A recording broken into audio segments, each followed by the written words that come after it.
Aplikasi Enterprise Risk Information Nusantara Erin merupakan sistem manajemen risiko terintegrasi yang digunakan untuk mendukung proses identifikasi, pengukuran evaluasi, serta pemantauan risiko pada seluruh unit kerja. Dalam pelaksanaannya, Risk Officer memiliki peran strategis sebagai pelaksana utama proses asesmen, penyusunan perlakuan risiko, monitoring risiko, serta pelaporan loss event.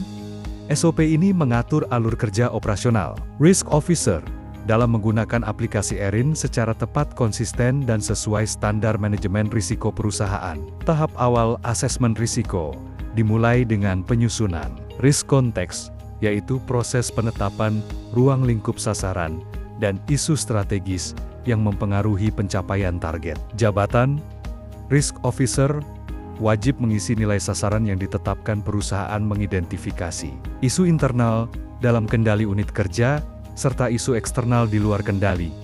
Namun, berdampak terhadap operasional. Setiap isu harus dikaitkan dengan indikator sasaran yang terdampak. Risk context menjadi landasan seluruh proses asesmen, sehingga pengisiannya harus lengkap, objektif, dan sesuai data. Setelah risk context tersusun, Risk Officer melanjutkan proses asesmen risiko dengan membuat risk profile. Asesmen ini mencakup 4 bagian utama: konteks risiko, identifikasi risiko, analisis risiko inherent, dan evaluasi risiko.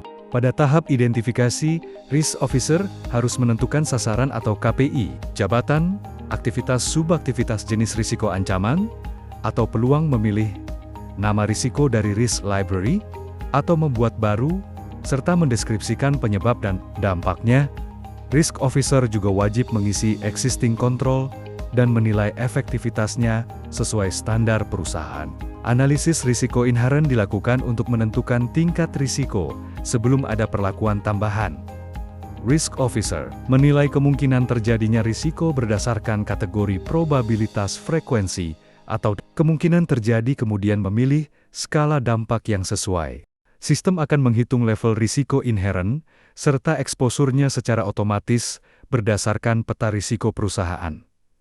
Hasil analisis inherent menjadi dasar penentuan tindakan perlakuan risiko. Pada tahap evaluasi, Risk Officer membandingkan level risiko inherent dengan kriteria risiko perusahaan untuk menentukan perlakuan yang sesuai. Untuk risiko negatif, opsi perlakuan mencakup menerima, mentransfer, menghindari, atau memitigasi. Untuk risiko positif, perlakuan dapat berupa memanfaatkan, berbagi, atau memperkuat peluang.